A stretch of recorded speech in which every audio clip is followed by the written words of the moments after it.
মনে হচ্ছিল যে ওর হয়তো শেষ হয়ে যাবে, হয়াত শেষ, আর বাঁচবে না, এরকম একটা হয়ে গেছিলো। তো আলহামদুলিল্লাহ স্যার এবার আসছি, স্যারের ট্রিটমেন্ট নিয়েছি, নেওয়ার পরে আলহামদুলিল্লাহ সে সুস্থ। জি, আসসালামু আলাইকুম।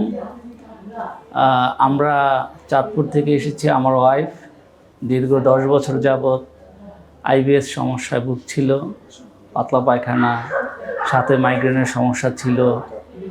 বিভিন্ন ডাক্তার দেখিয়েছি, বিভিন্ন জায়গায় দেখিয়েছি, সাময়িক ভালো হইতো, পুরোপুরি ভালো হইতো না। তারপর আমার ওয়াইফ এই স্যারের ভিডিও দেখলো অনলাইনে, ইউটিউবে দেখার পরে ওর এখানে আসার ইচ্ছা হলো। আমি ওর ইচ্ছার সম্মতি জানিয়ে ওর সাথে আসছি। আসার পরে স্যারকে দেখাইলাম। দেখানোর পরে স্যার 30 দিনের কোর্স দিয়েছে।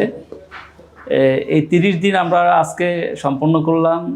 ওর যে সমস্যাগুলো ছিল, খেতে পারতো না, অল্প একটু খেলেই পেট ভরে যেত, বমি আসতো, পেট ব্যথা হতো, আর একবার পাতলা পায়খানা শুরু হলে কন্টিনিউ 5-6 দিন থাকতো।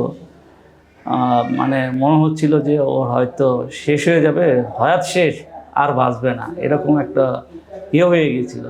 তো আলহামদুলিল্লাহ স্যার এবার আসছি, স্যারের ট্রিটমেন্ট নিয়েছি, নেওয়ার পরে আলহামদুলিল্লাহ সে সুস্থ। আমরা আশা করি আমাদের মতো এরকম অন্য যারা অসুস্থ আছেন, এই সমস্যা ভুগছেন, আপনারা আসুন, এসে স্যারের ট্রিটমেন্ট নেন, সুস্থ থাকবেন ইনশাল্লাহ।